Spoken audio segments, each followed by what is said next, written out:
Okay, next we will discuss principle of virtual work. We suppose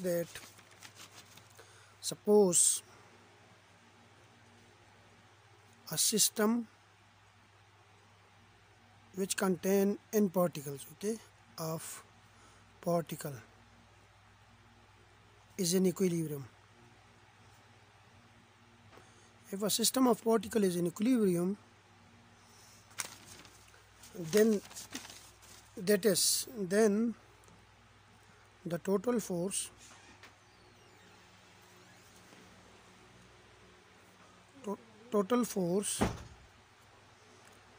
acting on each particle is zero.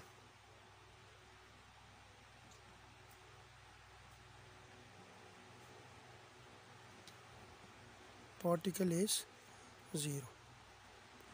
That is, if I consider an ith particle, then the sum of all the forces acting on ith particle will be zero. Now then clearly, if the sum of all the forces on ith particle is zero, then if we take a dot product of any quantity with this force, then that would also be equal to zero.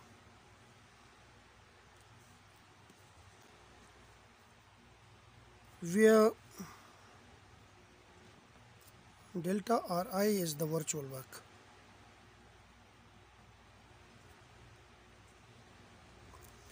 Okay, no, sorry, virtual displacement, not work.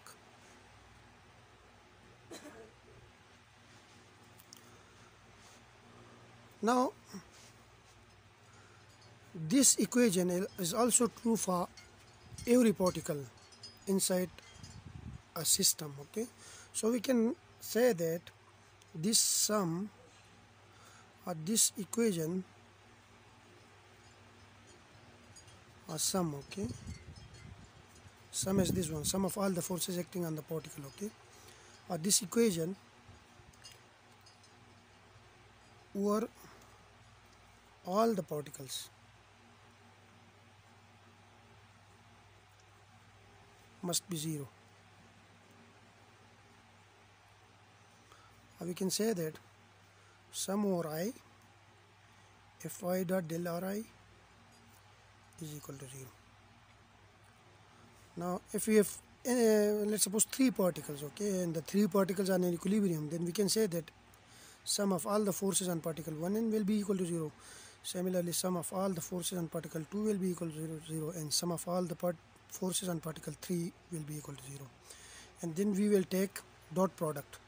Then this dot delta R1 dot delta R1 R2 sorry dot delta R3 will be equal to 0. So we have sum, so it means that sum of I started from 1 up to 3 Fi dot delta Ri equal to 0. This is the condition of equilibrium. Okay. Now Fi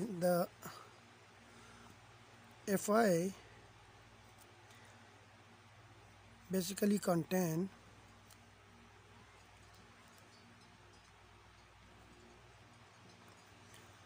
two types of forces.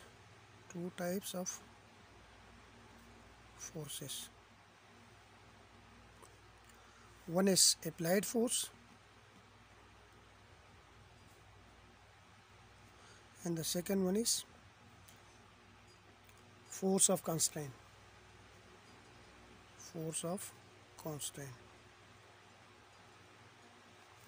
For example, I will give you an example. Suppose we have a inclined plane like this, on which there is a pulley, but the pulley will be a weldless pulley. On one side we have one mass m1, on the other side we have mass m2 or m2. Now how many forces are there?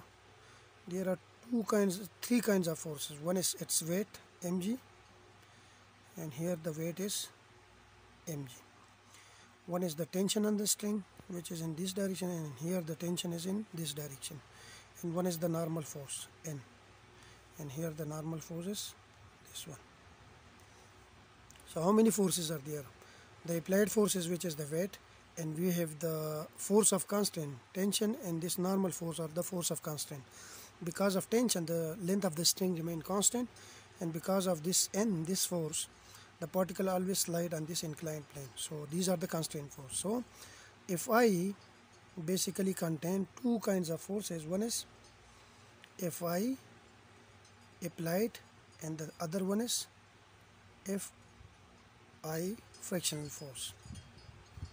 And I forgot the notation of vector sign here. So if this is the case, let's suppose this is equation 1, this is equation 2. Using equation 2 and 1, then we have sum over I Fia, the applied force, plus force of constraint dot delta Ri equal to 0. Or we can apply the sum individually. Sum over I Fia dot delta Ri plus sum over I force of constraint dot delta Ri equal to 0. Now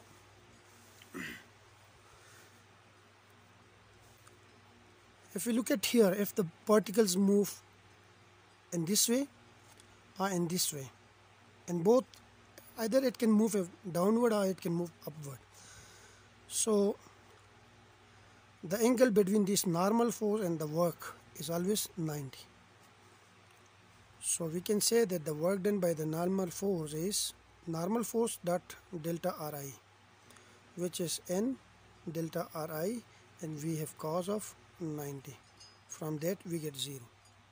Similarly, here N is this one and the angle between displacement, if this particle move downward, then this particle, this mass move upward. So again the angle is 90 and we get the same work done equal to 0. This is N1, this is N2. So the sum of this is work done due to N1. Similarly, work done due to N2 will also be equal to 0, and the work done due to N, which is equal to the work done due to N1 plus work done due to N2, which is equal to 0, because this is 0, this is 0, their sum will also be equal to 0. So the work done by this constraint force, this is one kind of force, is equal to 0. Now we look at here this tension force. Okay, now if particle is moving downward, then the tension is upward. Like particle is moving in this way and tension is in this way. Delta Ri is in this way. So there is an angle which is 180. And work done due to tension and mass m1, okay, which is equal to tension dot delta R1. So here we have tension delta R1 and we have angle cos 180, which is T delta R. Delta R, I call it delta R because if this is the displacement this much, here we have a displacement equal to this one. Similarly, work done due to tension force on particle 2 on this one. So here the tension is this one and the displacement is also in the same direction. So the angle between tension and displacement is 0, and the work done due to this tension on mass m2 is T delta R1, and here it's minus T delta R1, sorry. If we sum these two work done, if we sum these two work done, then total work done due to tension force is equal to work done due to tension force on mass m1 plus work done due to tension force on mass m2, and we get a 0 here because this is negative, this is positive, so both will cancel. So it means that the work done due to this constraint force is also equal to 0. So it means that the work done due to constraint forces is 0 here. This term becomes automatically 0. So we left with sum over I Fia dot delta Ri.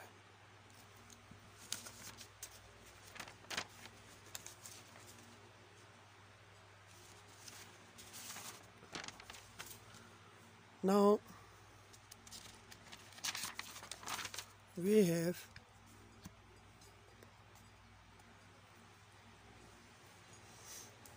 this equation sum over I if I applied dot delta Ri is equal to 0. So this equation, this is called principle of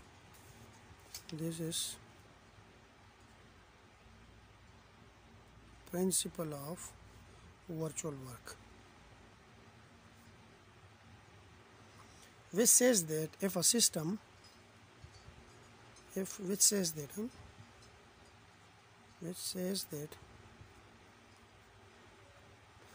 a system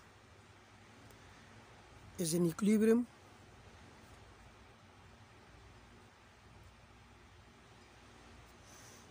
then the virtual work